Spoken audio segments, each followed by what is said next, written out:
All right, ladies and gentlemen, welcome. This is our 2020 Regional Parent Summit, and I'm your host today, Mars Cerna from San Bernardino County Superintendent of Schools. And those of you that are attending right now, this is a webinar series, and so we will not see your cameras, but if you are in, you can ask questions either through the Q&A button that's down below in your browser part of the Zoom, or you can also put something in the chat. We have a couple of our team members who will be watching that as we move along.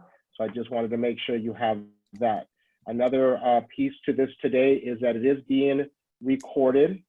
And so if you do not want to be, well, you won't see your camera. So we are recording this because for those that cannot attend at this time, we'll be posting this to our website, and I'll give you that link later at the end of today's session so that you can go and see this recording again, and also see the featured speakers that we have as a lineup for you on Tuesday. And I'll explain a little bit more about that as we move along today. At this time, what I want to be able to do is begin to share my screen, and I'm going to start our PowerPoint to make sure that everyone is there. And so hopefully you can all see my PowerPoint at this time. And if Marisa, if you can help me while you're here helping, is a PowerPoint up and ready to go? Good, excellent. So again, as I said, welcome to today's start of our 2020 Virtual Parent Summit. And as I said, I am your host, and so there's the ugly picture of me in my tie. As we move along today, I also want to thank, as I always call her, my little sister from another mister, Marisa Lazoneco, who has been a huge part of this event, along with our team member, Alma Hernandez, who I will show a picture of her later, but I just wanted to give credit where credit is due, and thank her for her involvement in this event. And as you know, normally we do this at Cal State San Bernardino, but unfortunately we have to do this through this pandemic. Before I give it over to our next speaker, I do want to give a tribute to our County Superintendent, Mr. Ted Alejandre, and he does have a few words to share today. So I'm going to put him up on the screen here and get him to say his few words here for us.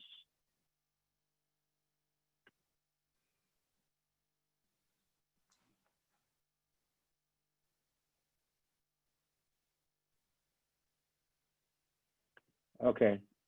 Hold on a second. This is what happens when we have technical difficulties. The summit has gone virtual. Take care of business here. We'll start it over. And here we go.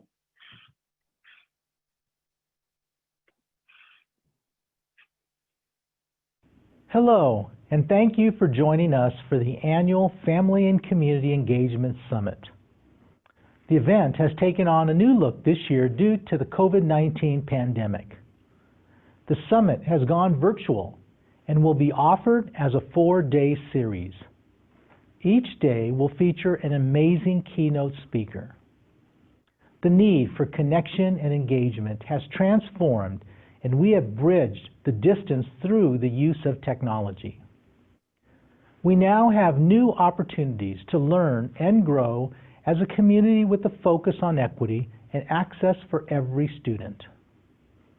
The summit will prepare parents and caregivers to be active participants in their students' educational journey.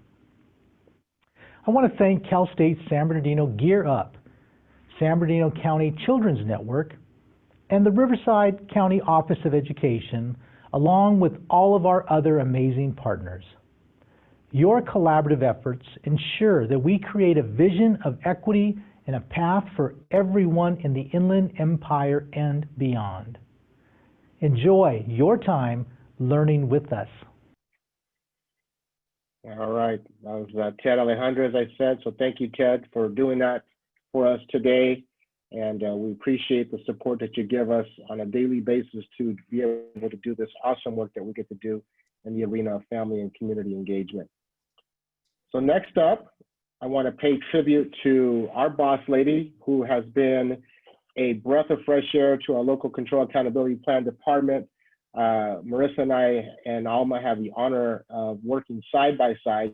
Normally we would say under her, but we won't say that because she has been a person who has worked side by side with us in this work in a variety of different ways, and we could not do this work without Robin MacGyver Brown. And I do got to give credit where credit due. I got to say it's Dr. Robin MacGyver Brown, because she is a recent PhD and has earned it, and so we appreciate you. So Robin, could you please address our audience today?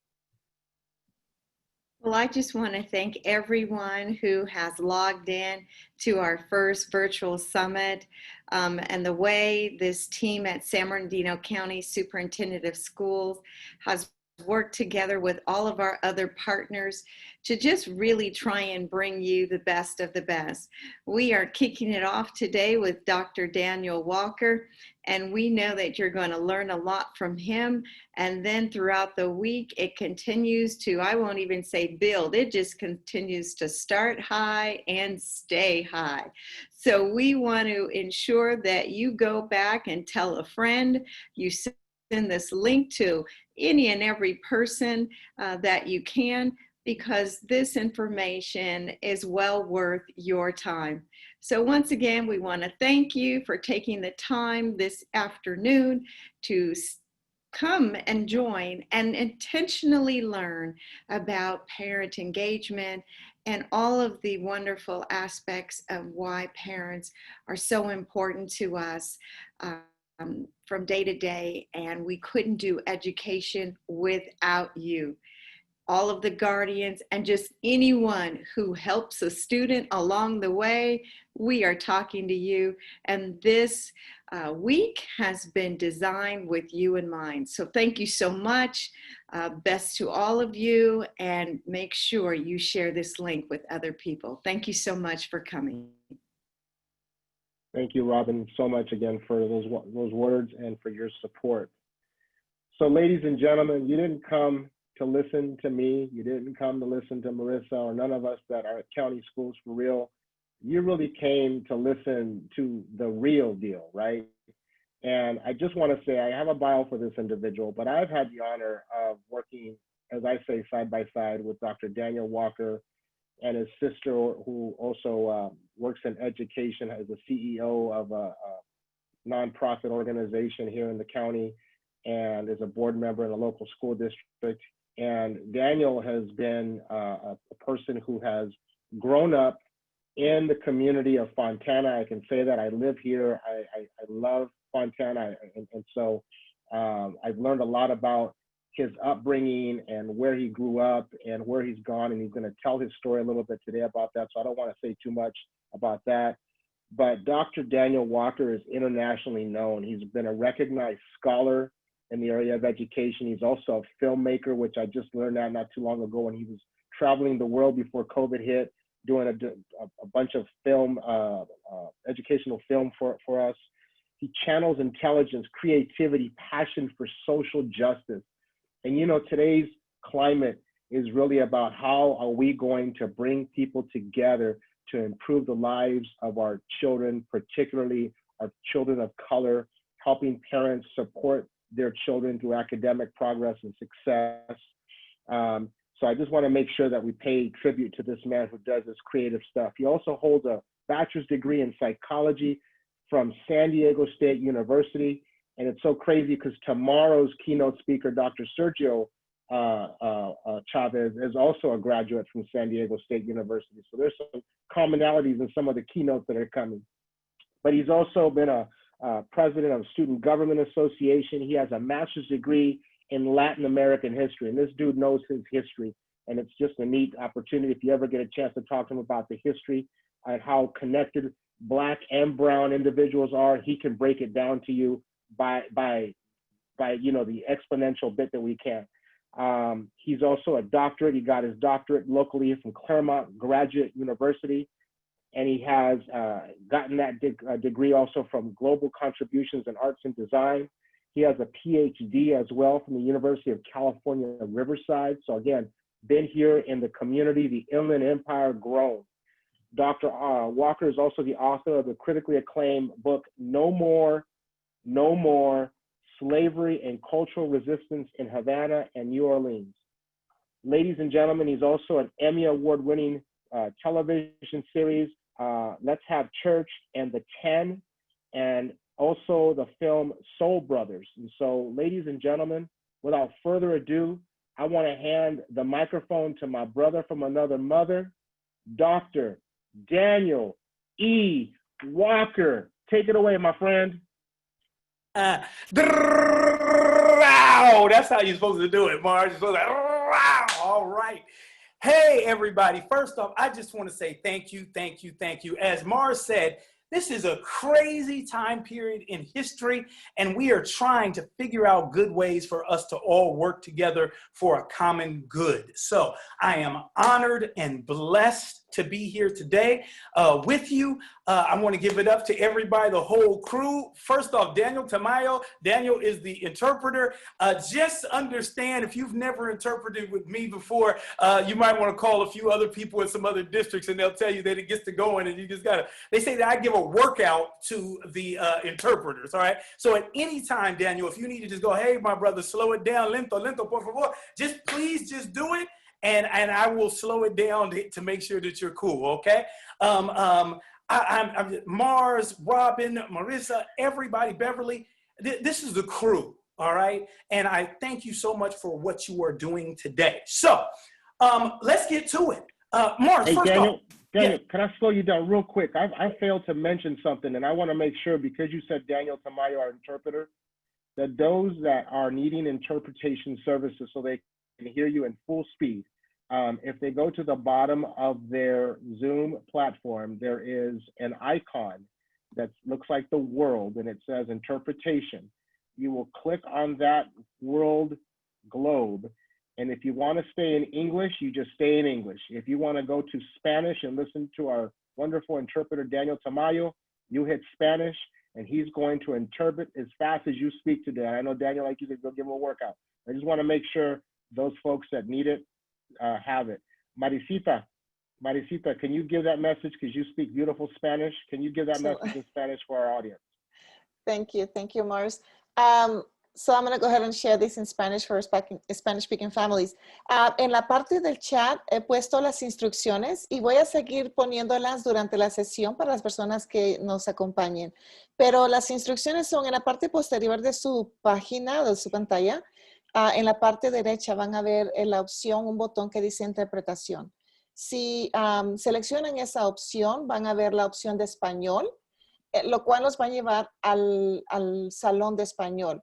Van a escuchar entonces a Mars en un 20% o al Dr. Walker a un 20% y a nuestro traductor Daniel Tamayo a un 80%. Así que la voz que va a predominar va a ser la de nuestra traducción, el señor Daniel Tamayo, y van a escuchar en la parte posterior a un 20% al Dr. Daniel Walker, que es el keynote speaker. Si desean otra vez acompañarnos en el salón de inglés, nada más van a esa misma opción y seleccionan inglés, pero no van a tener la opción simultánea de interpretación. Una vez más, gracias por estar aquí, por acompañarnos. Y durante la sesión voy a estar poniendo ese anuncio. Si tienen preguntas en español, escríbanlas en español en el chat.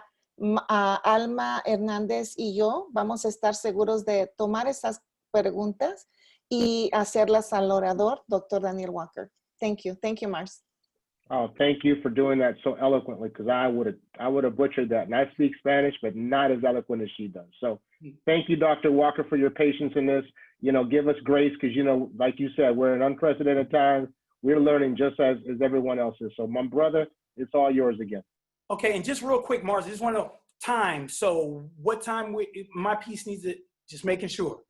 You know what? We have from 3 to 5 set up here, right? It doesn't need to be that long. Don't give me that look, because you're yeah, like, I was going to say, I don't need that. You have the time. The people that are here with you are blessed to have you here. So you give us the time that you can give us, and we are just blessed to have you. So you do your thing, brother, as you always do. All right. So once again, thank you for allowing me to be here. Now let's get to the get down, right? So it's interesting whenever I get introduced, because one, I write the introduction, right? So, you know, this is like so much that you can do with it. But the other thing is I always make sure that people do an introduction for two reasons. Number one, when we come from places like the Inland Empire, where people try to dismiss who we are, try to act as if it's unimportant, try to act as if we're peripheral, or to try to act as if nothing good ever comes out of the Inland Empire. I want you to always know that, as Mars talked about, born in LA, but don't remember anything about that. I have no idea. I don't even know what happened with that. But family moved to Fontana as early as I can remember. I have no memories ever of living in Los Angeles. Went my entire K through 12 career in the Inland Empire in Fontana Unified School District, and then came back for my master's from UC Riverside. So I want people to know that, one, good things come out of the IE. And the other thing is, sometimes when we start with an introduction, and this is really my introduction, people can think all kinds of things about you. And I mean good things, because we write an introduction because we want them to know how great and everything we are. But I actually do it because, for me, it's not where I got to, it's where I start out. Listen real quick. It's not where I get to, but it's where I start out. And I want to bring this forth for you. So I'm a scholar, all the rest of this stuff, but I'm a parent first. A parent first. And even though, in academics or in film or whatever else, there are these handbooks and classes and everything, but people always tell us, and it's so true, that we don't get a handbook on being a parent. We don't get a blow-by-blow of it. As a matter of fact, when I think about my parenting skills, this topic today is called Confessions of an Imperfect Parent. Okay? Confessions of an Imperfect Parent. Not somebody who's going to say, I got it together. No, no, no, no, no. When I started off as a parent, like most of us, I only had a few kind of rules for myself. The rules were this: whatever my mama did good, do more of it. Whatever she did bad, don't do that. That was it, And that was only from a kid's perspective, not from a full adult. But it's like, whatever I thought happened good, I'm gonna do more of that with my kids. And whatever I didn't like, I'm not gonna do that. And I think most of us start off with this.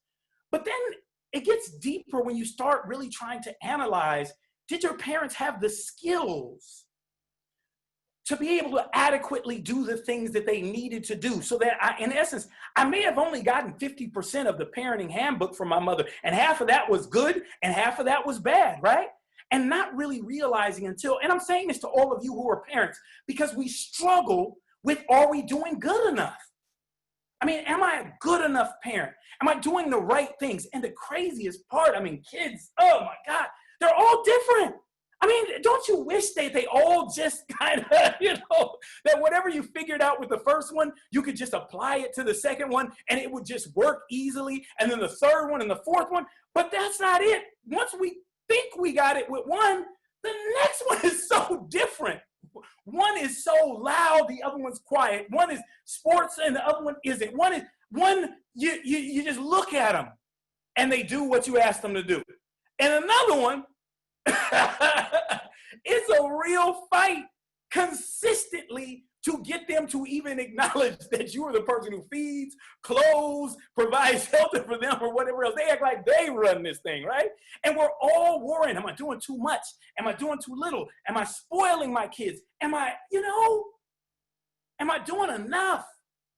And we go to work, and we work for what reason? Because I'm working so I can give my kids what I didn't have. And then we're working 2 and 3 shifts. And we ask ourselves, do I even see my kids, or do I just come home at 10 or 11 o'clock at night, go to sleep, wake up, and get back at it again? But I'm providing. I'm just saying these are things that we all are dealing with as parents. And as we talked about, thinking about working together, this parent journey is not black, white, Latino, Asian, gay, or straight. It's human. We all are trying to do this parent thing. So I'm going to try to share with you today some of my challenges with regards to parenting. And maybe, just maybe, through the recitation of a few things that I've kind of been through, I can give you a few little tips on what to do. And please listen to me. I am not the expert. All right. That's why I say I'm an expert at being imperfect. All right. So I want to go ahead and open up my this PowerPoint here, and I hope I'm doing this right, and I hope everybody you see it and it works out the way that I plan this thing to work out. I don't know if it will or not, but I am going to try. So we got here slideshow, and my computer's been running so slow, like it's from 1933. Oh my gosh. All right. So does everybody see? I just need for my team, let me know you can see the PowerPoint. We're cool. We see it, Dr. Walker. Thank you so much. Good stuff, good stuff, good stuff. All right, so this is Confessions of an Imperfect Parent, and I am the definition of an imperfect parent. I got that good. I am so imperfect, it is not funny. I could get a PhD in being imperfect, messed up, just don't get it. So first off, this is mi familia. This is my family. This is my family, all right? There's me, and there's my son, my daughter, there's their mother, everything. This is my family. Now, outside looking in, great day. This is the graduation from my son 3 years ago from Wilson High School in Long Beach, California. You can imagine we're all there. He's got his stuff on. He was the senior class president. He knew he was going off to college. My daughter is there, and she was, coming home from school, from college, just to be there, and that picture looks perfect. Picture looks perfect. Picture looks perfect. They're my two kids, Aaron and Isaiah, when they were younger. I always look at him and be like, yeah, boy, look like I looked when I was his age. You know what I mean? That kind of stuff, right? My daughter, but you know what? Even in the picture that you see right there, it was already messed up. It was already messed up. It was already messed up. So the picture I showed you, the first picture that I showed you, that picture was myself and my children's mother. Now, I didn't say my wife because by this time we had already been divorced, okay? As a matter of fact, in the picture that you see there, I had not only been divorced once, but twice by the time we get there. So I had already had the issue of second marriage. I had already had the issue of blended family, good or bad, and how that works out. I had already had all those experiences. Now, once again, remember I told you that my rules growing up were simply whatever my mother did good, do more of it. Whatever she did bad, don't do any of that. But once again, she didn't have a full playbook. My mother didn't have everything that she needed to raise me. I grew up in Fontana on a dirt road right outside of where today it says Sierra Lakes Boulevard and Sierra Lakes Country Club and all that stuff. Well, there's an area right there called the Tracks. And that's where I grew up in, a primarily African-American section of the IE at the time. And I was, I don't know what the best way to say it, I was truly blessed to get through. My mother, going back to parenting skills and what we have or what we don't have or what we think we have or what we hope to have as a parent. My mother didn't have a whole bunch of parenting skills herself because she had not been parented greatly. My mother grew up in a little place called Jasper, Texas. And at age 6, her father, because her mother and father weren't together by this time. So one, no history for me of two-parent households that worked. No history for me. No history. My mother, her parents, nothing.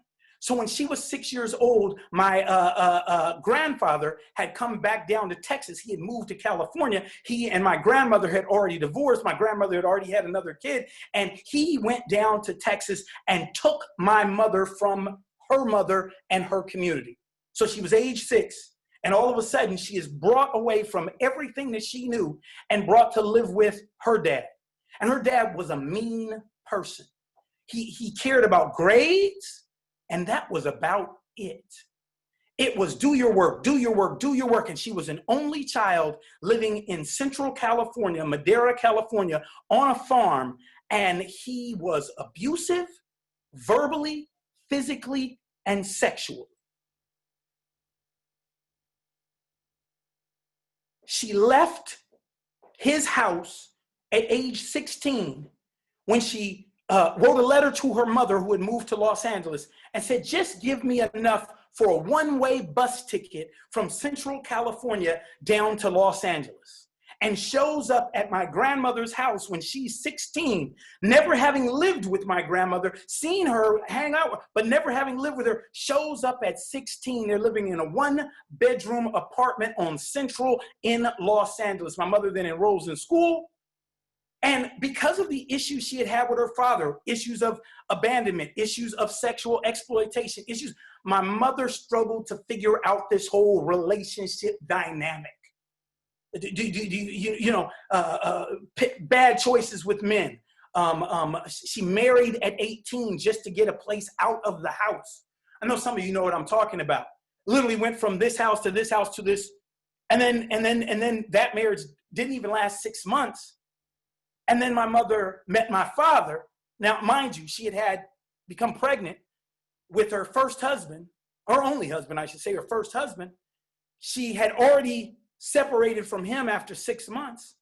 In comes my dad, who she went to high school with, had my sister, who Mars told you about, who's a member of the Rialto Unified School District board and also runs our foundation, the Blue Educational Foundation, had my sister. Interestingly, my oldest brother never sees his father.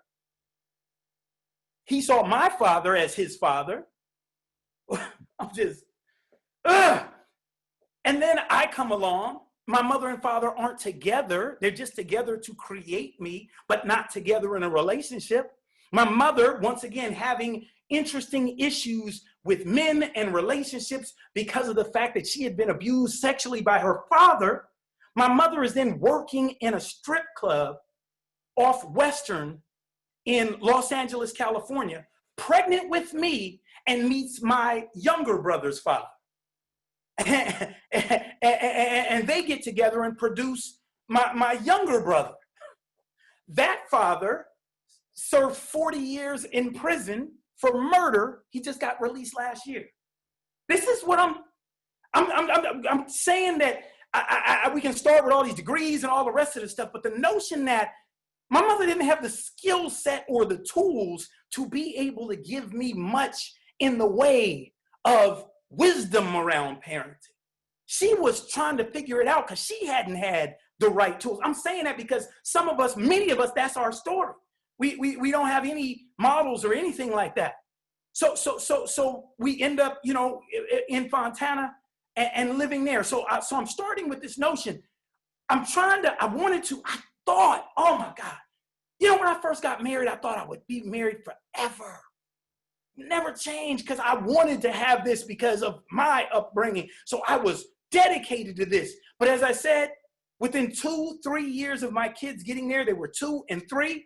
We are no longer together. We are separated, and my kids will begin a life as 2 separate households. And I remember, oh my God, I remember the issue of like going to court and the issue of child visitation in custody. Never thinking that I would be in there. Y'all know what I'm talking about, right there at the San Bernardino County Courthouse. Going in there and then remembering when they came up with this custody declaration. Tuesdays, Thursdays, and every other weekend. And I remember Tuesdays, Thursdays, and every other weekend. Tuesdays, Thursdays, and every other weekend. And Tuesdays were after school till 8 o'clock, Thursday after school till 8 o'clock, and every other weekend. So here's a guy who starts off with this notion that I'm going to be the greatest father ever. I'm going to be the most present father ever. I'm going to be the best husband ever. All the rest of these things. And by the time my kids are 2 and 3, their relationship with me is defined not by myself, not by my wife, but by the court. And it is Tuesdays, Thursdays, and every other weekend. And then they moved to Los Angeles. And so it's even now. We got the distance thing. And so those 2 kids that you see there, beautiful young kids, but those 2 kids are already dealing with the mess that I brought into their life. They're already there. And I want you to take a little time and really kind of concentrate on my son. So my son and I we are great today, but we have had to work. To work on it. You know, I said before that it's like, figure out what your mom or dad did good, do more of that. Whatever they did bad, don't do that. You know, this is what you're going to do. I didn't know, my dad didn't live with me. I didn't know how to raise a son. Surely not on Tuesdays, Thursdays, and every other weekend. Didn't know how to raise a daughter. Didn't know, I had never seen a man in the household, never seen that. All I did was dream about what that would be, but didn't really understand it at all for myself. Because I'm messed up. You know what I mean? I'm messed up myself. So anyway, when you see this picture, they were already dealing with the whole daddy comes and sees us at this time. Daddy doesn't. Daddy got remarried. All that stuff. I remember when I got remarried, I remember my son calling me. And some of you who've been remarried know this one. And my son called me, and he was about the age he is in this picture. He was about 7 or 8 years old. And I remember him calling me, and his voice, his throat was just constricted. And I remember he said, "You don't love us. You love your new family more than you love us. You love your new family more than us." I know I'm talking to somebody when you've been, it's a blended family, it's a new family. The first marriage or relationship didn't work out. You're in a new thing, and your kids are looking at you like you're my parent. And I need you to be that parent for me. It's crazy because I think about so much when I was trying to figure these things out. And I like to say, no, the homies couldn't help because we didn't, trying to figure it out. And so tension between my kids, but specifically with my son. My daughter would always be like, no matter what, I'm a daddy's girl. If my daddy is coming to get me on the other weekend, I'm going. My son, he'd be like, I ain't going with you this weekend, daddy. Not going with you. What? I only get every other weekend, and you decide that you don't want to come. And you talk about being hurt, but also understanding I didn't have the right lens to view parenting or fatherhood or any of that stuff. Had all these degrees, but didn't have any serious knowledge about what I was supposed to be doing as a parent. As years went on, it only got worse. And I'm not blaming my son at all. I didn't have this. I should have been able to and started going to counseling. I remember sometimes, man, we go to counseling, me and my daughter, counseling, me and my son, counseling, me, my son and my ex-wife, counseling, me, my daughter, my ex-wife, counseling, all four of us together, counseling. And I know at the core of their belief, at the core of their problem with me as a father that I finally realized was presence. Presence, not presence like on Christmas and their birthday. I mean presence, being present. Even though I had moved at first right up the street from them, but it was being present. That safety that a child feels when they go to bed and see their parent and wake up and know they're still there. Did you hear me? That presence of going to sleep with your parent there and sleeping soundly because you know you are protected, you are safe, and when you wake up, they will be there. I didn't understand that at the time. I didn't understand. I thought paying my child support, I thought fulfilling my Tuesdays, Thursdays, and every other weekend, I thought all these things were the definitions of what it meant to be a parent because I was a man and I was bringing home money. You know, oh my God! I wish. Let me. You know, at times today I may break into a little something because I'm not perfect with any of this stuff. I don't know I'm still working it out. I'm still working out the stuff, and sometimes even in talking about it publicly, it either helps me or aids me in trying to figure it out. One of the things I learned at that time was it's not about what I think about myself. It's about what my kids think about me. It's about their experience. My dad wasn't there ever. So after 2 years old, I'm like, you've seen me more than my dad saw me my entire life. So in essence, you don't have any complaints, kids. You know, I'm here, and I make sure, you don't have any complaints. So this situation with my son only got worse as we got older. Only got worse, only got worse, only got worse. So I remember it was January 2nd. We were in Las Vegas, Nevada. We used to do these things where we would try to, on the holidays, come back together as a family. And I remember we were staying at the Palms Hotel. And once again, me and my son are having issues and problems. My son used to jump out of the car at a stop sign and just run away. And I would spend hours trying to find him as a young man. He did this one. I remember one time in Bakersfield, he did this, and he was maybe 8. And he ran, and I couldn't find him for hours. Me and him used to fight, and I mean fight. I mean, I wish I could tell you that I never put my hands on my son or whatever else. Oh my God, we would go at it. I mean, and he would be looking at me like he's a little kid, but he'd be looking at me like, I hate you. Like he hated me. I remember we had a fight, an argument in the hotel. I remember he ran out and left, and I didn't see him for 4 or 5 hours. Where is he? In the casino? Is he somewhere else in Las Vegas? I have no idea. I'm worried about what I don't know. He comes back, and that morning, we were in the parking lot. Oh my man, I remember this like it was yesterday. We are in the parking lot, and I'm just asking him, what's wrong? We had gotten past Tuesday, Thursdays, and every other weekend. We had started normalizing. I mean, it got to where kids would stay with me for extended periods of time. They would stay with me for weekends. They would stay with me more than if their mother needed anything. I started taking them to school. I had all these. So the Tuesday, Thursday, every other weekend had went away. I'm thinking we're having even better. And then why are you so angry? Once again, because I'm only judging based on my relationship with my dad, who hadn't been present primarily. So everything for me is at least I'm present. I should win some kind of trophy. Maybe that's it. I'm supposed to win some kind of trophy because I'm present, And I remember him looking at me and asking him, what's going on? Why are you so angry? And he said, I got things on my mind, Daddy. I remember he was like 14. I mean, things on your mind. What do you have on your mind? I'm going, you got a good life. You live in this kind of house. What do you mean? And he said, I got things on my mind, things that mess. And I'm like, what are you talking about, son? And then my son said to me that his cousin had molested him.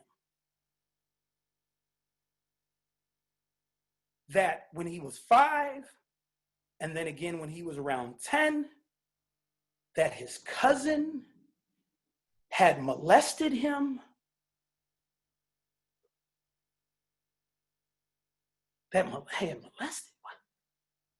And you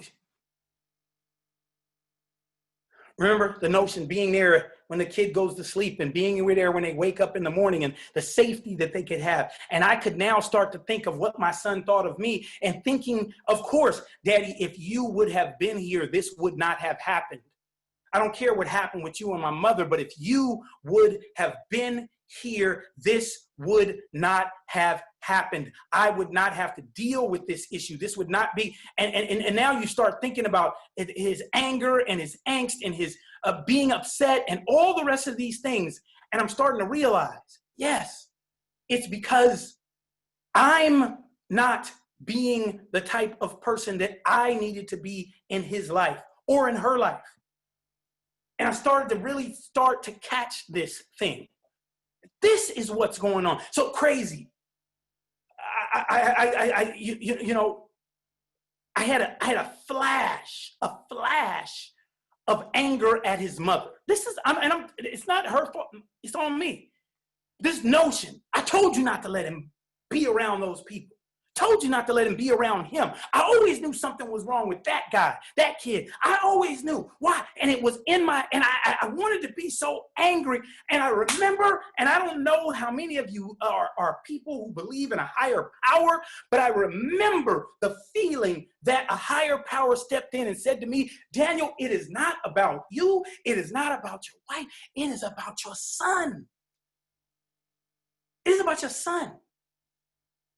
It is about your son. And I remember us, filing a police report. I remember us then deciding, let's go and get some counseling now about the real issue. I remember us, me and him together. And I remember all those things. I remember the guy who had done it. I'm a professor, and the guy actually attended this school that I taught at. And I remember he came into my classroom one day seeking to add my class. And I remember I almost lost it. And I haven't seen him since that day. That was 12 years ago or 10, 6, 7 years ago. I have not seen him. But I remember that I was that close to trying to kill this young man. Losing my job, losing everything, losing everything. I mean, that's where I was. Thank you to a higher power for making that I didn't do that. But the issue was now me and my son. And we started to go to counseling. And you can imagine, my son had, he was questioning himself. He said, because this has happened to me, am I gay? Am I gay? Am I straight? I don't know. What does this mean? I mean, toxic masculinity, notions of, what's going on? And I remember taking him, I live in Long Beach. We went down to this place called the Center. It's the LGBTQ Center.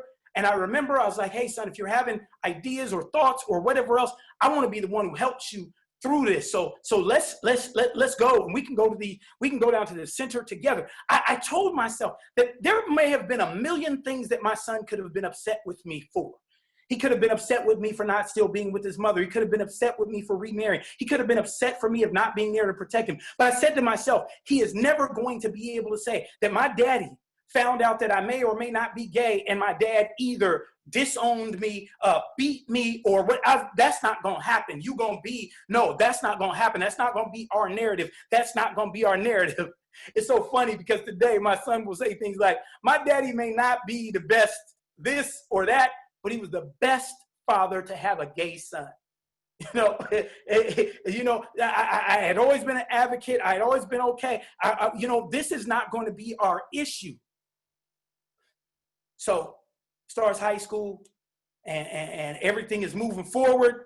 So we think, and I wanted you to see this picture right here. Whoa, oh, what did I just do wrong? Oh, that's not what I meant to do. All right. Let me see. Let me get it together here, you guys. All right. Let me get it together. All right. So I showed you this picture, this next one. It is June 2nd, 2015. There, my son and my daughter once again. July 31st, 2015. He's a freshman in high school. It's the winter formal. The semester has just ended. He has just been elected the freshman class president. He's gotten, I think, a 4.0 in school. He's there with my daughter. They're going off to this dance, and it's going to be, proud daddy. Me and his mother, we drop the kids off. We ready to do this. And the next day, here's where we were. The next day, we were there. I got a phone call about 12:30, maybe, that night. They said, your son has collapsed on the dance floor, and you need to come. And then ambulance, get to the hospital. My son will be in the hospital for the next 7 months. He was diagnosed with this disease called central sensitivity syndrome. Now, central sensitivity syndrome is this neuromuscular disease. It's very rare. It took years for them to finally diagnose what it was. But his body produces too much creatine. That's the substance that for many of you, when you work out and you feel tight or what we call sore after that, it's because of these levels of lactic acid, creatine, and other things. My son's body produces way more than it needs to. So when he walks around just on a regular day, he feels like you feel when you have been working out for 2 hours or 3 hours the next day. That's how his body feels every day. It's funny because we had been in the Bay Area, and I remember when he was about 8 or 9, we were walking around some college up there, and I remember him slowing down, and I kept saying, you know, here's being daddy. Boy, come on. You know what I mean? Stop acting like you're tired. Come on, let's walk. And I didn't realize at the time the symptoms of what would end up were showing up already. He had been having these problems of kind of like fainting and everything else, and and he ends up in a hospital. And you, my gosh, he couldn't walk for months. He was in a wheelchair. He was in physical therapy, all this stuff. So his body feels like he's been working out just on the regular. And when he has these attacks, it's like the worst muscle cramp you ever have had in your life. And it happens from about here in his body all the way down. And when that happens and it goes on for hours, you guys know if you've had a muscle cramp, how it feels that, oh my God, like is it, and it will go. And after that, he's done. He has to relearn how to walk. He's going to be in the hospital for 2 or 3 months. That's how this thing works. It's this rare disease. And it's like, what? And you can imagine him as a kid and he's going, what is wrong with me? You know, if there is a God, why is he picking on me? First, I had this situation that my family is not together. Number 2, I've been molested by an individual. Number 3, I got this disease and I can't walk.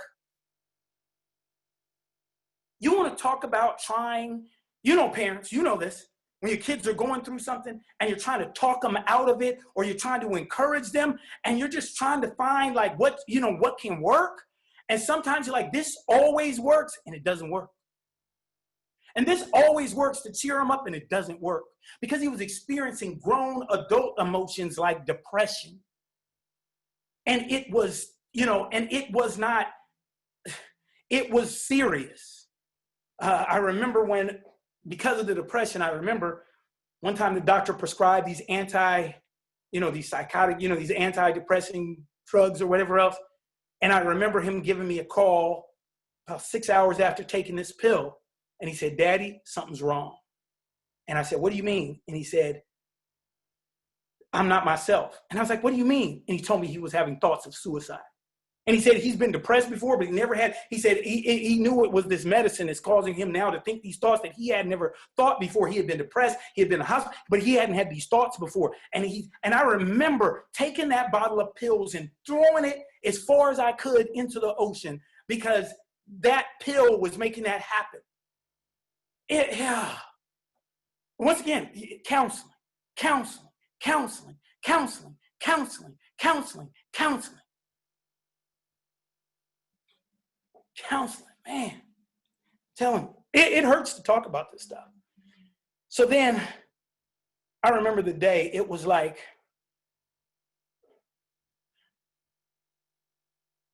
he was at his mother's house and he was still angry, and I mean violent and angry, and he would throw things and he'd want to fight people. And I got a phone call from his mother and she's like, you need to come get your son. You need to come do something with your son. You need to come do something with your son. He's threatening me. You need to do something with your son. I get over to the house in about 15 minutes. I'm right there. All of a sudden, my son seems like he's out of his mind. And he's throwing stuff and bottles and all the rest of this stuff. And I remember just trying to, you parents, you know what I'm talking about. When you had to have the kids in high school fight, you know, where you questioning yourself, can I handle them? You know, and I remember I was like, I'm not going to hit this kid because I know he's going through all this stuff. All I'm trying to do is grab him to get him in a position to not hurt himself or hurt anybody else. That's all. I just had to. And I remember finding a way, getting up under him, and then finally grabbing him and holding him. And I remember just holding him. And I'm telling y'all, I held him tighter than I've ever held anybody or anything in my life. I'm trying to keep him from hurting himself. He's boom, boom, throwing me into walls. He's, you know what I mean? We got holes in the walls to this day from that stuff. He's, you know, he's biting me, and I was just holding him, and I was just holding him. And all I kept saying to him was, I love you, I love you, I love you, I love you. He's telling me he hates me. He's cussing me out. He said, I'm holding him. We had already been going through all these other counseling sessions. As a matter of fact, after the incident before, we were in a 6-week outpatient therapy thing where we as a family had to go to counseling every single day for 6 weeks straight. Every single day, every single day, every single day, every single day, every single day. It was one step away from him being in a residential facility, meaning being there the whole time. So we're sitting, so I know he's going through all this stuff. I'm holding him. I'm trying to, you know, I'm holding him for dear life, praying that this guy that something will change. I don't know, you know, hate me, hurt me, but don't hurt yourself. Don't hurt your family. I remember we were at our last draw. I'm holding him, and I told his mother, call the police. Call the police. I don't know what to do. Call the police. So she calls the police. And you know, yeah, this is not political. I'm just saying this. As a black person, as a black man, to have to call the police on your son, that is something I never, ever, ever in my life thought I would ever do. Nothing, but it happened. And I remember them coming in, and I remember this, it was 2 Latino brothers, and I call them brothers to this day. And I remember they come in, they get him, they handcuff him, but they don't take him out to the car. And they told us, go to the back room. Now get this, these are the police handcuffing my son, and they're telling me, go in the back room, we got to talk to him. I'm like, you know, and I found out that they started talking to this young man. And told him, look, man, you don't want to go down to the juvenile hall. You don't want to do this. You don't want to do this. I felt like they were 2 angels that came into my life. I literally did. I felt that they were 2 angels. They said something to him, and I wasn't privy to that conversation, but they said something to my son that allowed him to take it down a notch, to try to get it back together. And then I was like this, we you know, it happened. I left. The next few weeks and months, it was better. It was way better. And we were working on our relationship, working on our relationship. So my son is a musician, and my son was, you know, one of the parts of things that we always worked together on was him, you know, trying to do his music thing. I'm like his roadie, you know what I mean? You got a concert you got to do, I'm bringing the cables, you know what I mean? I'm the guy there. And he was supposed to be performing. It's June 2nd, 2015, because it was his 16th birthday, because that's his day. He and a friend, they share the same birthday. They're both 16 at the same time. And he was performing at her Sweet 16, right there in the IE, at this little place that's where the 15, the 215, the 91, and the 60 meet. It's this little place they got. You do weddings, quinceañeras, all that stuff there. My son is going to be performing there. Now, I done rented a van. I'm picking up all the members of the band. I got stuff in my car. I done spent money getting stuff that they done forgot. All the rest of this stuff. Get there, you know what I mean? And I'm gonna just show you guys this. I'm gonna show you this. I'm gonna see if it shows up. Let me see if it works. All right. So this was my son.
So that was June 2nd, 2016.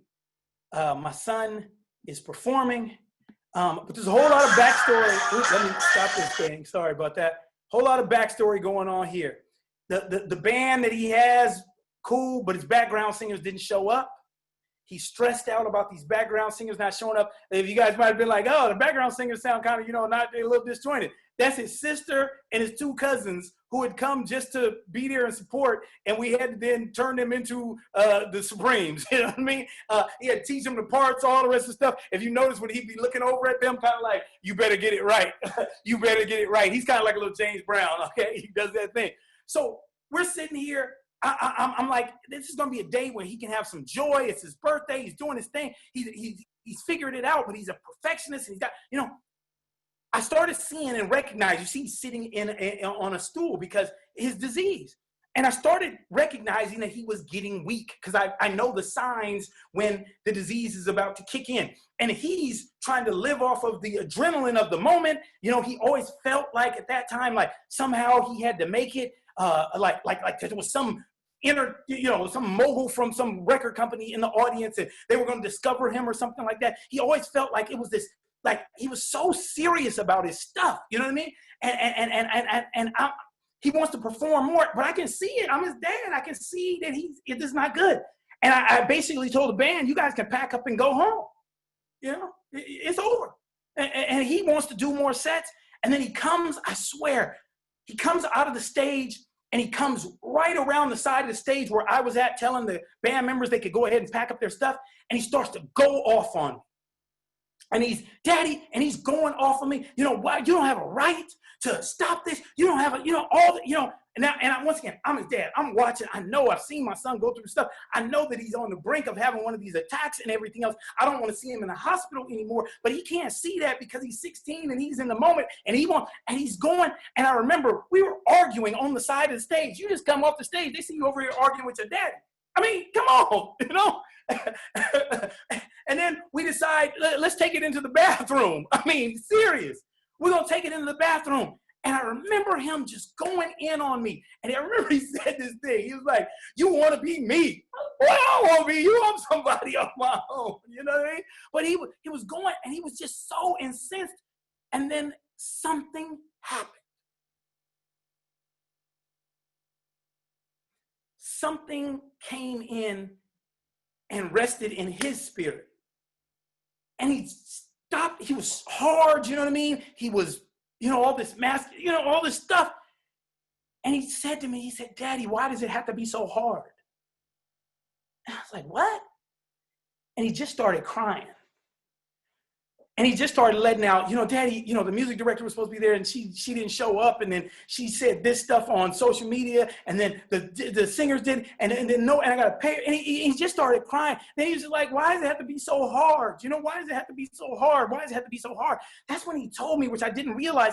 He said because he thought he would have a short life, everything for him had to be now because he didn't have time.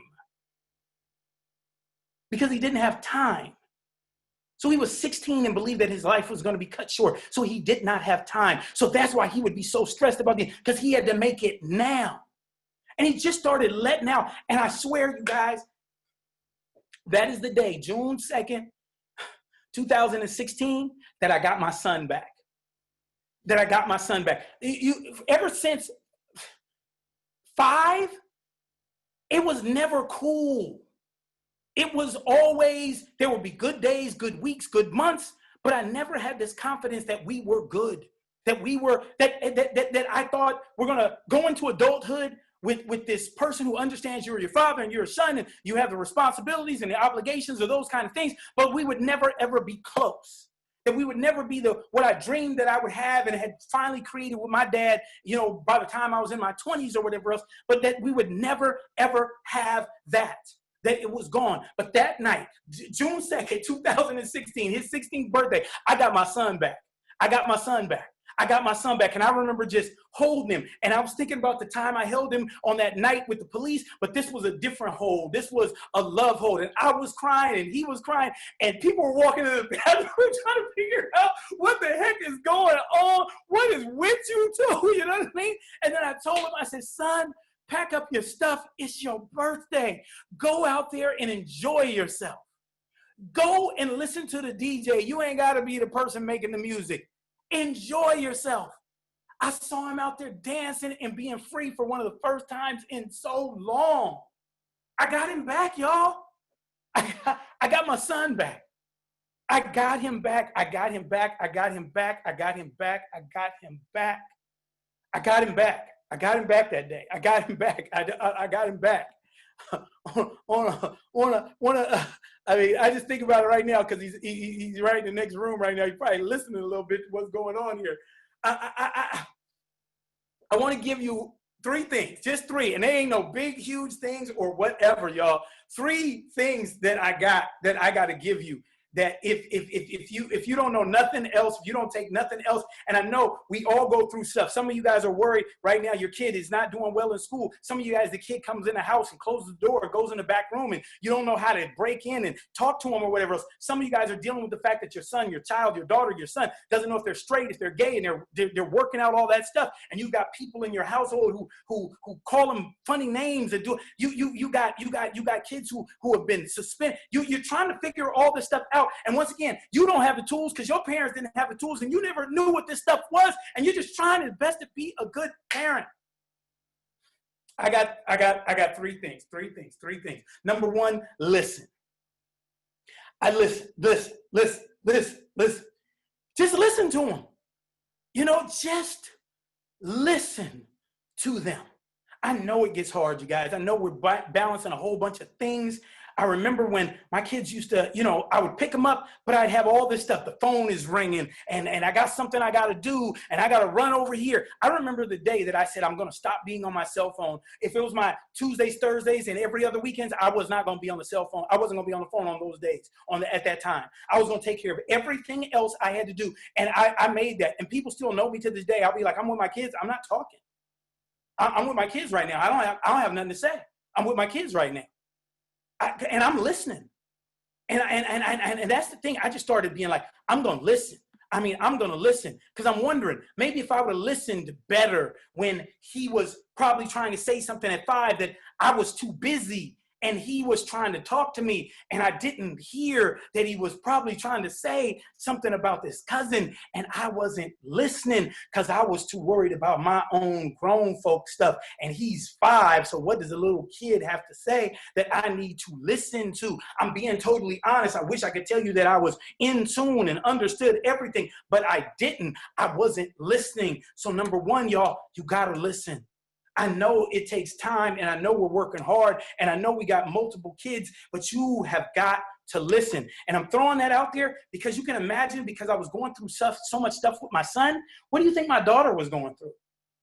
Because it always seemed like there was an issue or something with my son or with my relationship with my son. And she's wondering, I'm just going to school doing good and, I don't get this attention. Listening. I remember once she told me, when he didn't want to come and see you, I would come and see you because then I have you all to myself. So in essence, I could listen. So number 1 is listen. I know it's hard, y'all, but you got to listen. Number 2, get help. Get help. Please get help. Please get help. There's nothing wrong with counseling. I don't care if it's through your synagogue, through your mosque, through your masjid, through your church, through your, I don't care. Get help. We don't know what we're doing. Trying to pretend like you're not going through something it doesn't work. It doesn't work. There were months that my son really didn't communicate with me. Hi, daddy, bye, pick me up, that kind of stuff or whatever else. But it was his godparents, Mike and Ike. You know what I mean? So, but his godparents, Mike and Ike, oh my God, they could talk to him. Ike, they're my best friends, but would pick him up from school. I understood that he was going to say things to Ike that were being confidence, but I also understood that he knew that if it was anything that was really trying, he was going to tell Ike and Ike was going to tell me. You know what I mean? But he needed to have a person who understood his father's values and everything else, but wasn't his father. In essence, he needed a different messenger. And I had to be okay with that because it was that season where he was going to kill the messenger if it was me. Get help, counseling, friends, church, get help. There's nothing wrong with getting help. I'm a proponent of counseling. They got stuff in the Family Resource Center here at San Bernardino County Office of Ed. They got all kinds of stuff in your school district. Get help. Get help because you need it sometimes. Shoot, you're stressed out. You need somebody to talk to. Because sometimes we're so stressed out that when our kid says the littlest thing, we go off. And I wish I could say it was just verbal, but sometimes it's physical, and we do it because we can't say that or do anything about it at the job. We can't do anything about it with our own family relationship. So the kid just says something small, and all of a sudden we are, and I'm telling you guys, I wish I could tell you that I never hit my son. And sometimes I was being the dude from all the other stuff I'm dealing with, and I'm taking it out on this kid. I'm being totally honest with you. These are confessions of an imperfect parent. I don't care what you think about me, doctor, whatever else. Listen, counseling helps. You can change you can get better. You can fix things. It's possible. All right. And then lastly, let me tell you, oh my God, don't let go. Don't let go. Do not let go. Don't let go. Do whatever you do. Do not let go. You don't know when the day is that the breakthrough is going to come. You don't know when the day is that healing is going to happen. You don't know. You got to stay in it. I mean, 15 years, 20 years, 30 years. You know it. Sometimes they don't get it until they get into our position and they realize what it was like to be a parent. Because that's what happens to us. Every one of us has had those times where we go back to our parent and say, I'm sorry I put you through so much, or how did you do it and not go off on me when you had 4 and I only got 2? Don't let go. Don't ever let anybody convince you that you can write off your child. Well, that's one. No, you never, ever, ever, ever let go. You hold them. I still have bruises on the back of my back because of that night that I held my son and he threw me into the wall. I consider them marks of distinction. You know what I mean? Because that was the process of trying to let him know. And it's crazy, y'all. And I'm just throwing this. I used to wonder, why are you so mad at me? You know what I mean? Why are you so mad at me? And I realized later that he knew I would never leave him. That he knew intrinsically in his heart that I would never leave him. That other people, but he knew. So he could vent, project onto me, everything, because he knew at the back of his mind that his daddy was not going to leave him. That I was not going to leave him. That I was going to have times that I was going to be mad. That there was going to be times I stomped out the house. There's going to be times where I cussed him out. There's going to be times where we was going to have a physical altercation. There's going to be times when all the rest of stuff, but I was not going to let him go. You can't let him go, y'all. You can't let him go. Let me show you something. About 2 years ago, I was on my kids' Instagram. I was actually going to show somebody something on my son's Instagram. And it happened to be that I went on there and it was the day after Father's Day. And I didn't know. He didn't make an announcement to me or nothing like that. I just happened to see it. And I don't go on Instagram all the time. So even though he had signaled me in it, I didn't know because I don't know how that works. I don't know when messages come. I don't know. All right. And he wrote this, and I'm going to read it to you, and I might get choked up while I'm reading. He says, I want to take the time and say Happy Father's Day to my dad. This is going to be a different Father's Day post, and it's for those who don't have the best relationship, oh my God, with their dads. He says, me and my father have been through hell and back. I was so angry as a child because he wasn't present that when he entered my life, I didn't want to accept his love. At 15, I decided to move my relationship forward and truly wanted a better relationship with him.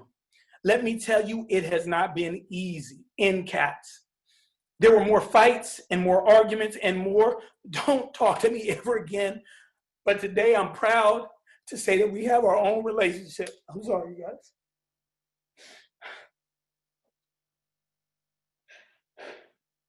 He says, I compared the bond he had with my sister, which did me no good. And when I started to just look at our situation as our situation, I began to appreciate him more and vice versa. We had this whole year to just bond and grow. This is when his sister went off to college, and so it was just me and him. And I want to encourage everyone out there who doesn't have a great relationship with their fathers. that it's not too late to jumpstart a relationship. It can't be one-sided, and there has to be effort. And he's talking to other people his age. You have to want it, and so does he. Please stop hating your dads. Trust me, I am not over so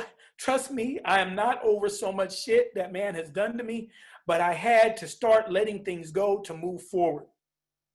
We both did, because I have said some horrible things myself. Just know you can change the situation, and thank you, Father, for contributing in the transformation of our relationship. I've only done this presentation 3 times.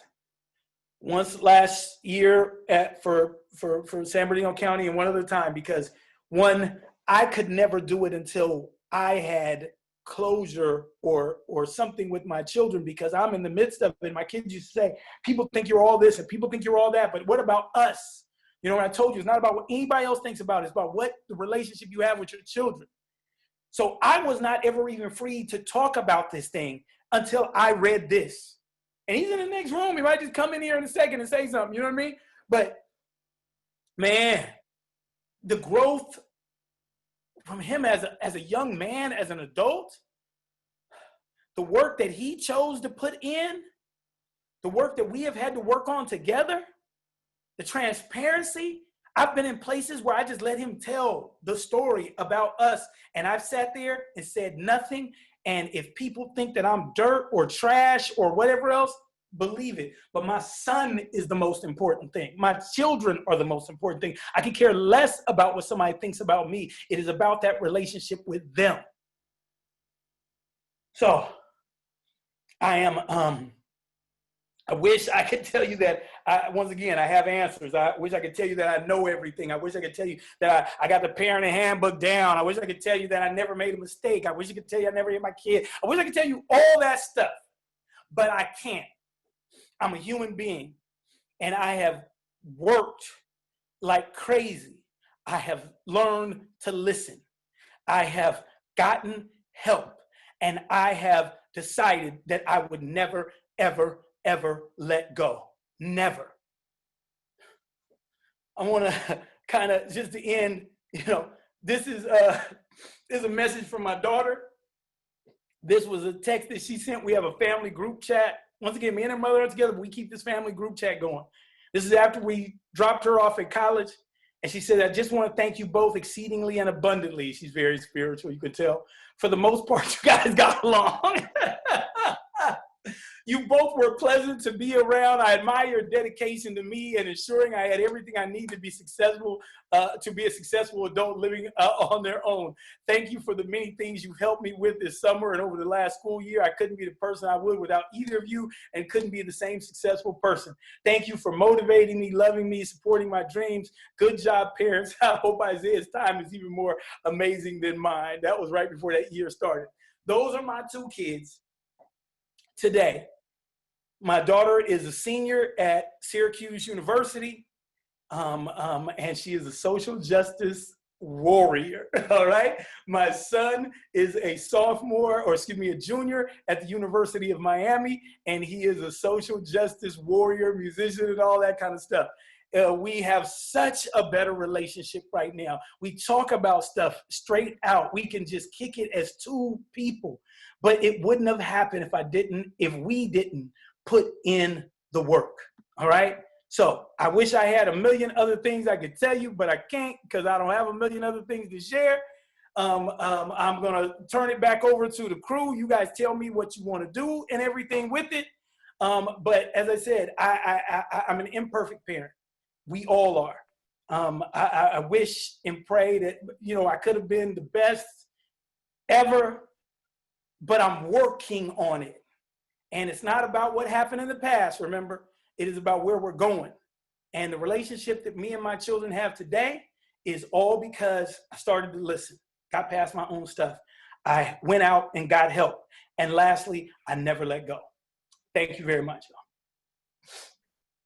y'all. Dr. Walker, Daniel, my friend, my brother, I can't even. You had me in tears, brother. And you know what I'm saying. And you told a story from a father's perspective. For me, that touched me. And I didn't think it was going to get me like this, but it did. But just let me just give you some thoughts that I was getting through the chat, because you need to hear this, because you just gave a gift to everybody. 200 people today logged on and stayed on. I want you to know that. That's the other key, brother, is that when I was monitoring who was here today with us, 200 people not only logged on and stayed. And this is the stuff they were saying: truth, love, vulnerability. You were real. You were humble. You spoke truth. You're an amazing dad. One parent in the chat said, I will get my daughter back.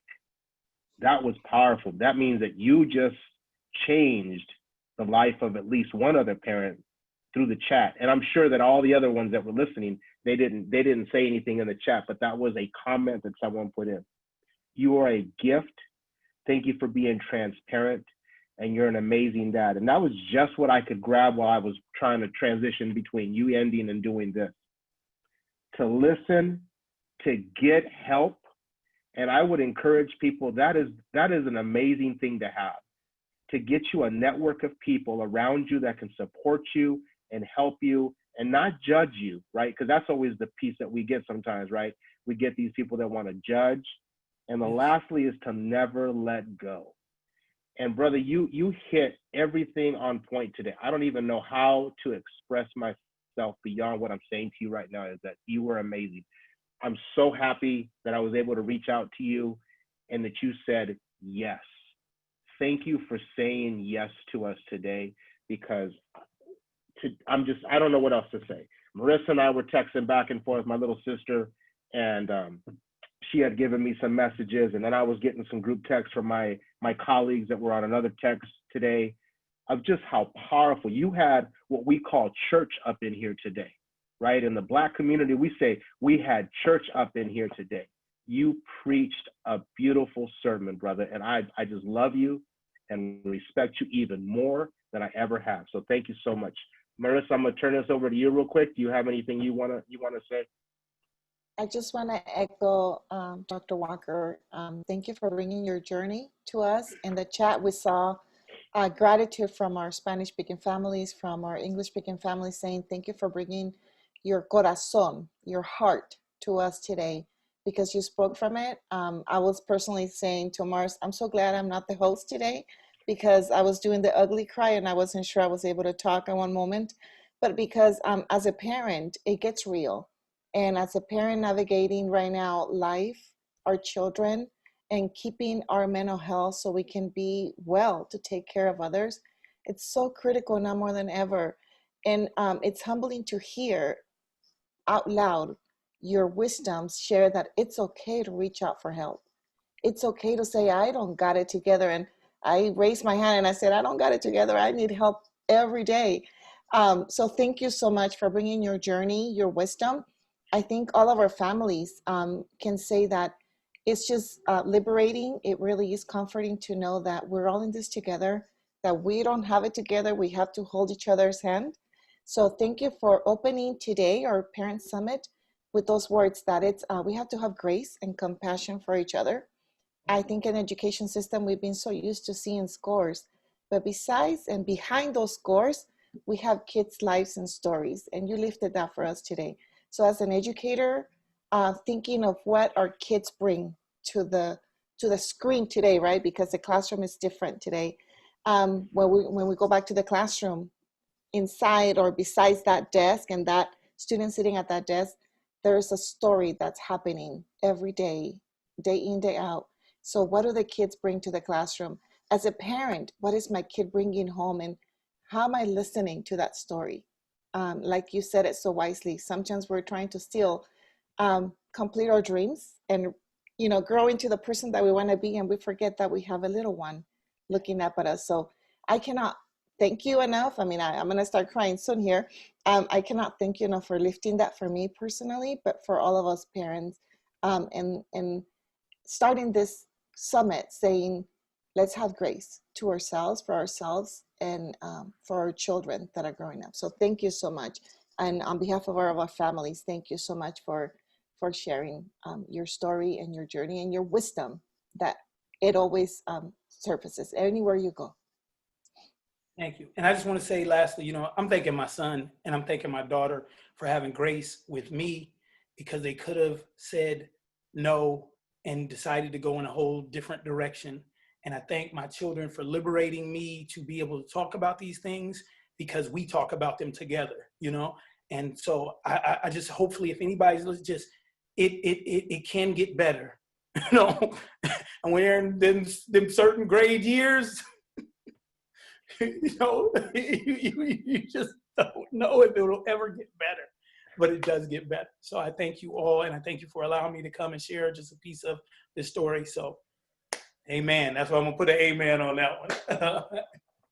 Well, I'm gonna ask.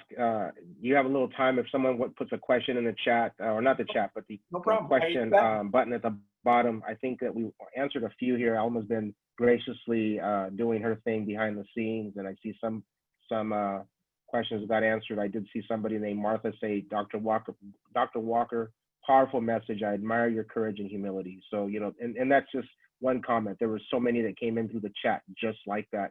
And this one came in the Q&A. But if someone has a question, throw it in there real quick, and we'll see if we can get it answered, or if he can answer it live here. This is what part of this is this is a live interaction with our keynotes today. So we want to be able to give our participants an opportunity to do that. So if you have a question, Patricia Lopez says, my respects. I'm translating this from Spanish to English. My respects. Congratulations on your determination. You are an example, a clear example. So that was a comment just made in the question and answer chat. I'm not monitoring the other one, but just wanted to add that one to you. I think one of the questions that came in, Dr. Walker and Mars, and we'll be sharing this information, is where can they reach you? Some schools probably are interested in bringing this message to their local communities, or anyone who's trying to bring you locally. So either you share with that out loud, or we'll be happy to send the information. But where can families reach you? It's the easiest thing. Just drdanielwalker.com. Just drdanielwalker.com. And all my social media is just Dr. Daniel Walker. And my email is just drdanielwalker@gmail. So I got in lucky before they had to add 172 or 386 on the end or something. So just drdanielwalker@gmail directly, or drdanielwalker.com. That's me. And social media, it's just Dr. Daniel Walker. If you Google Dr. Daniel Walker, it'll come up. Okay. Thank you. Yes, Dana, Dr. Walker has books, and if you go to that drwalker.com, you'll see some of the books that he's written there, and you can probably purchase some other on Amazon. Daniel. On Amazon, Barnes and Nobles. Awesome. Noviera Lee from Rialto, do you believe it is still important to have healthy relationships with your kids, mom, now that they are adults? Do I? Wait, just a second. As an adult, I believe it's important when we separated, I moved right up the street. You know what I mean? I moved a block away, right? And I've always tried to maintain this close proximity. When I remarried, I was living in Moreno Valley. They were living out here. But I started driving out here every morning to take them to school. One of the reasons I ended up moving from the IE to the LA area is because I'm going to be there with my kids. They live 10 minutes away. You know what I mean? And working on the relationship, that's why when I said, when he revealed to me about being molested, we were in Vegas together, because we were always trying to work on, I'm always connected to her. She's the mother of my children. I'm the father of her children. Her grandmother's my kid's grandma. You know what I mean? It's never, I'm saying this to guys,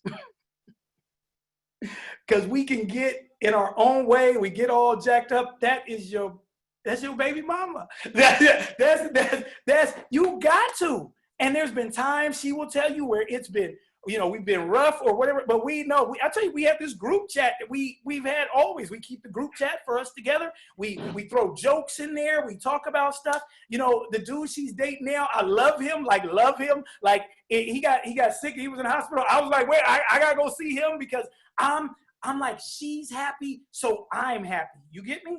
And we have these kids together.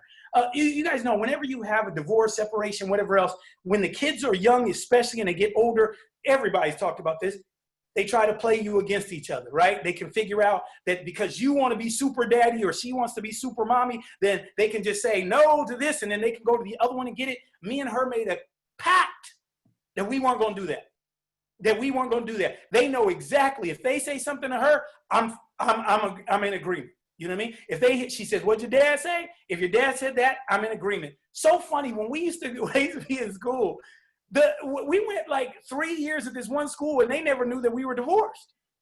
Because they said, I see you two more together than I see married people together. Because we're going to be at everything. You know what I mean?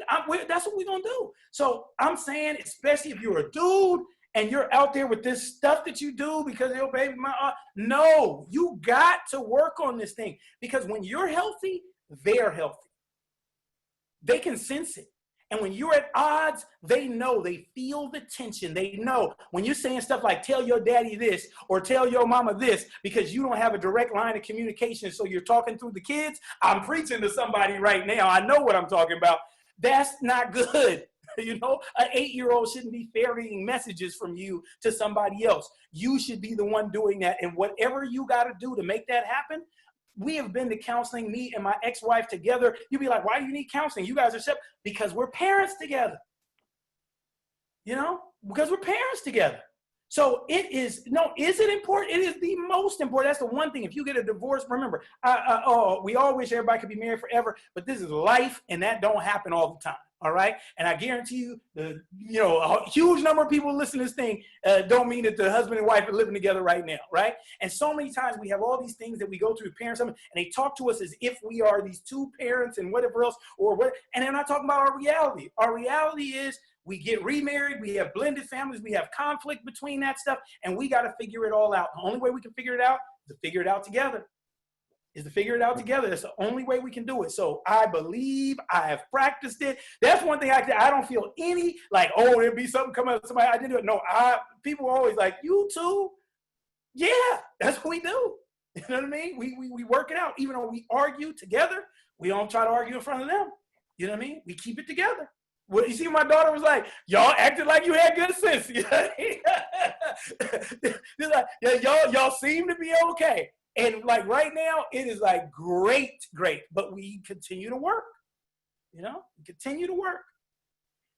Dr. Walker, thank you. One question that was also asked is, how did you forgive yourself for your shortcomings and what does your support team look like? So I'm assuming like your network to get that help that you talked about earlier. So forgiving myself, it only happened when my kids forgave me. It only happened when that happened because, who cares if I forgave myself if they still feel a certain way? It doesn't really matter. That's like narcissistic. I believe something about myself. Remember I said, it's not about what I believe about myself. My comparison was always my dad. But my dad didn't come into my life till I was 11. So how am I comparing what I'm doing to them? So my thing was always like, I'm here more than my dad. I'm just telling you, that was my mindset. How can you complain when, you know what I mean? And so forgiveness came when they said things like, Daddy, I forgive you. I understand. I don't hold that against you. I see the strides that you've made. I see how much you're trying. You know what I mean? I'm giving you credit for that. And it's there. So I told you, I could only do this presentation that I'm doing today after I've never done a presentation about parenting. Never, because I always felt so bad about it. You can ask me about history, you can ask me about this policy, anything else, but I would never do anything about parenting because I was always consistently in this thing and I didn't want to be a hypocrite, And then I started recognizing that my journey is part of the healing. And when they forgave me, when he posted that, and then we started really having these conversations. As an adult, he was 18 by that time. Then I finally And I still have bouts with it. You know what I mean? I still do. I mean, you can imagine anybody, and I know there's people, if there's however many people on this thing, somebody's in this situation where you find out your child has been molested and you have that feeling of guilt that you should have been there to protect them. And I don't know if that will ever go away. You know what I mean? I don't know if that will ever go away. I don't know if it will ever go away. I don't know, you know, but the issues about the general piece, it was because my kids gave me that freedom, you know? And then the second part, Mars, was how do you begin to forgive yourself? The second part of the question was? The second part was just, what was your support team look like? So assuming, you know, when you say get help, what does that look like? Yeah. So number one, it's look at your health plan, if you got one, and call and say, I need psych services.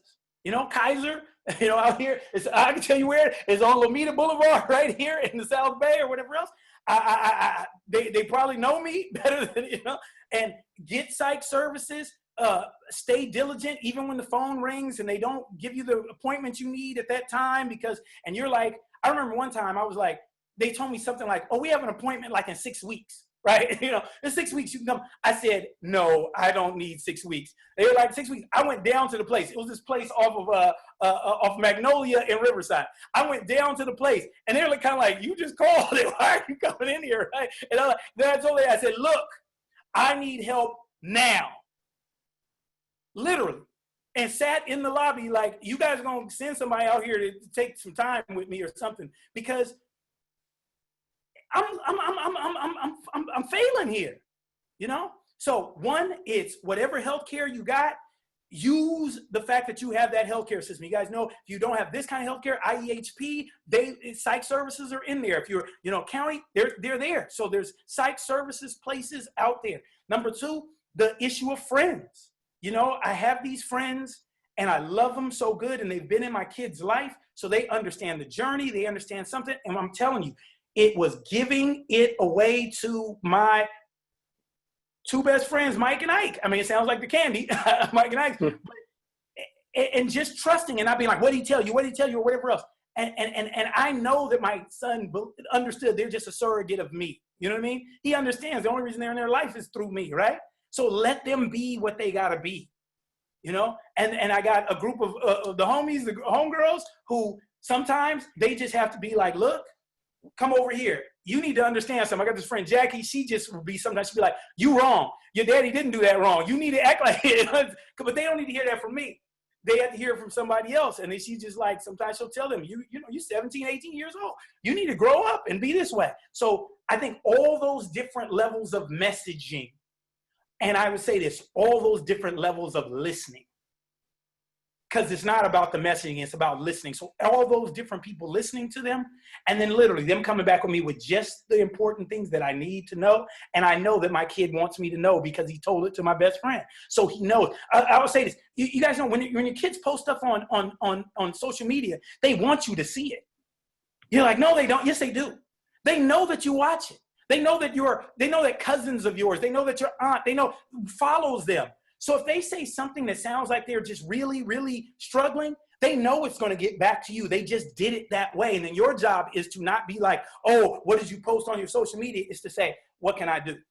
What are you going through? Let's talk. Because when they post it, they want you to see it. Don't think, they don't let me see it. It's a public account. They want everybody to see it. You know what I mean? They want as many likes as possible. They put it on there so you would see it. So then take it back. They wanted me to see this. They're going through something. Okay, let me, you know, I don't look at my kids' social media every day, but, you know, I'll just go on, but they want you to see it. You know, they want you to see it.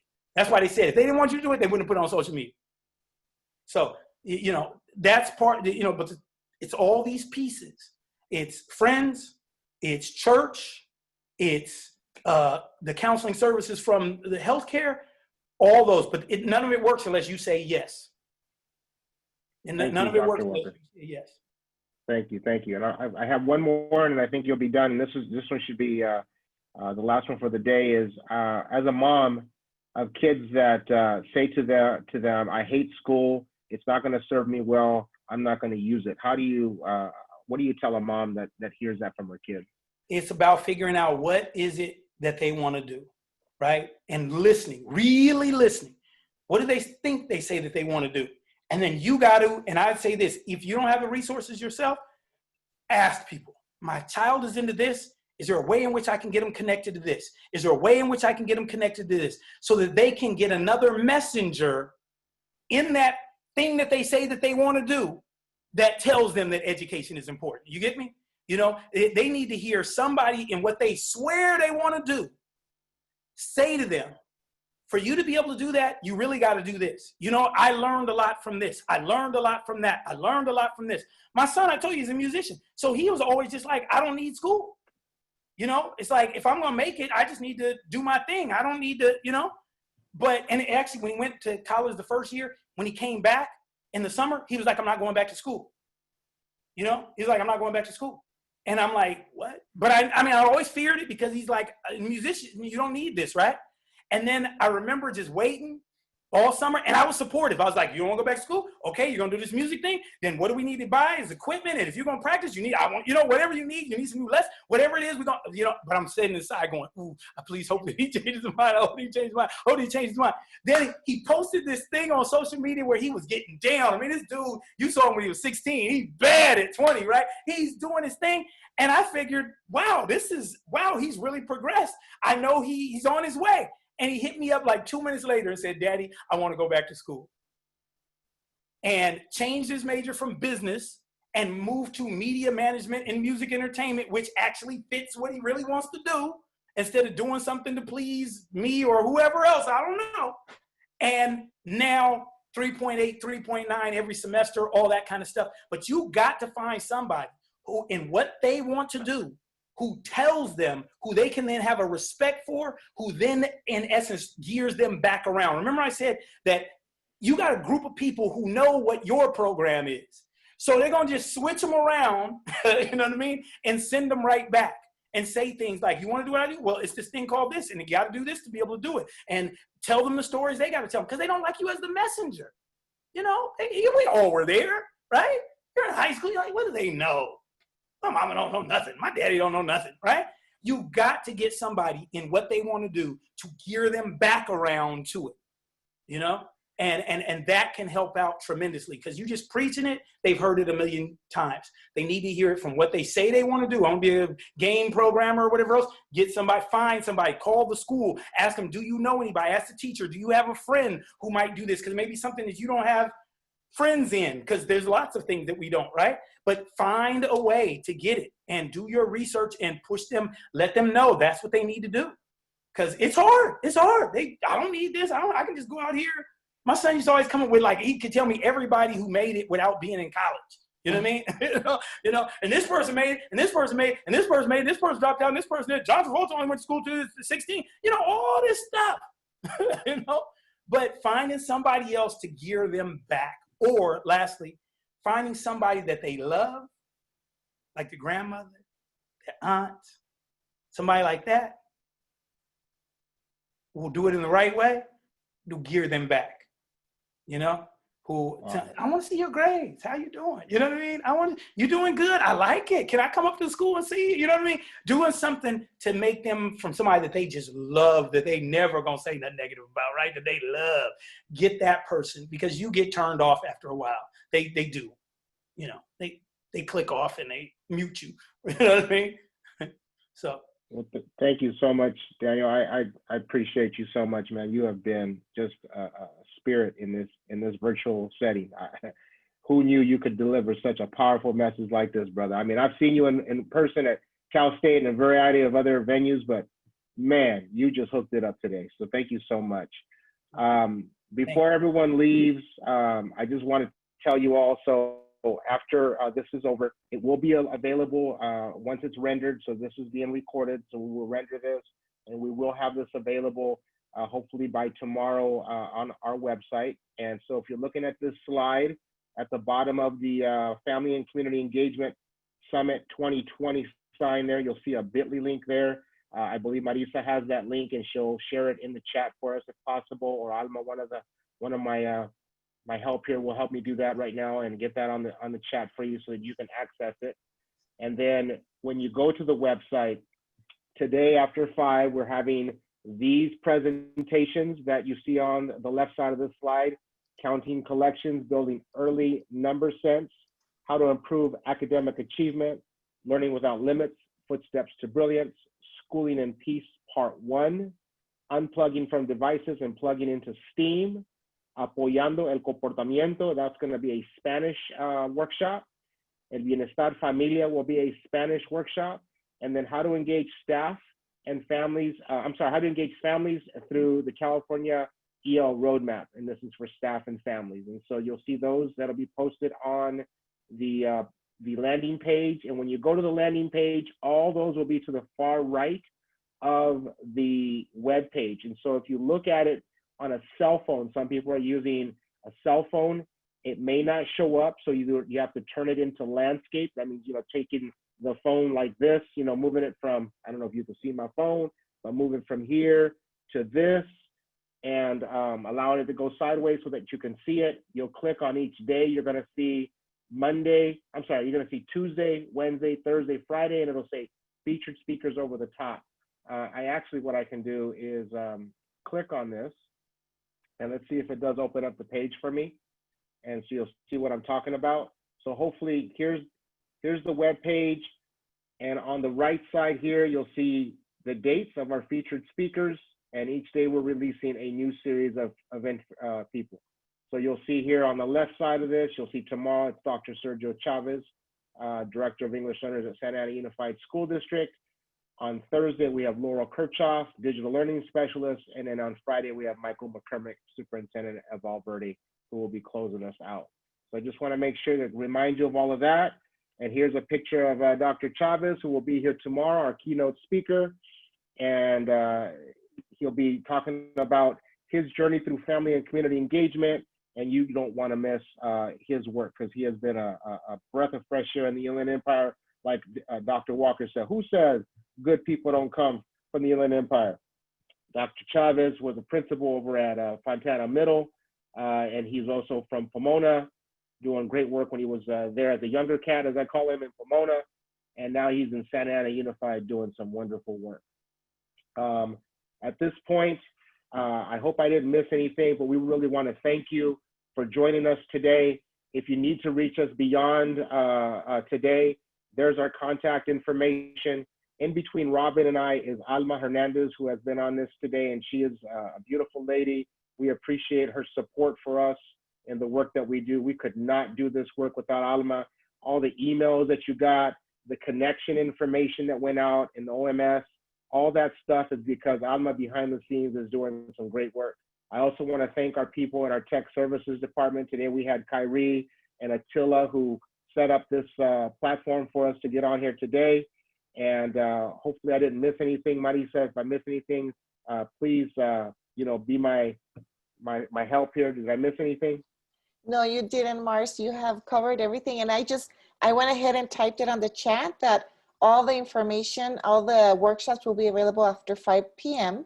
And the links, again, have been provided. We will provide it one more time. So you can click on the link that Mars modeled. And I'm including the message in Spanish. Thank you once again, Dr. Walker. And you did amazing, Mars. You covered all the information that our participants need to hear. Thank you so much for that. Everybody, have a great rest of your evening. I hope you enjoy the featured speakers, and we will see you live tomorrow again, 3 o'clock. Again, Alma will be pushing out those links to those of you that registered so you can get day 2 of our week-long virtual parent summit. Again, thank you, everybody. Have a good evening. Stay safe. And as we leave a message for Dr. Walker on the chat box. Help us thank him once again for his wisdom. So leave him a powerful message for him to take back with him and continue this wonderful journey and inspiration in our community. Thank you, Dr. Walker. Yes, and one last thing I want to say, Daniel Tamayo, thank you so much for being our interpreter today. I do not know how you kept up with Dr. Walker, but you had to have been amazing to do that. You're great. Thank you again, and we'll probably see you tomorrow, I understand, correct? Yes, sir. Gracias, muchísimas gracias. Thank you. God bless everybody.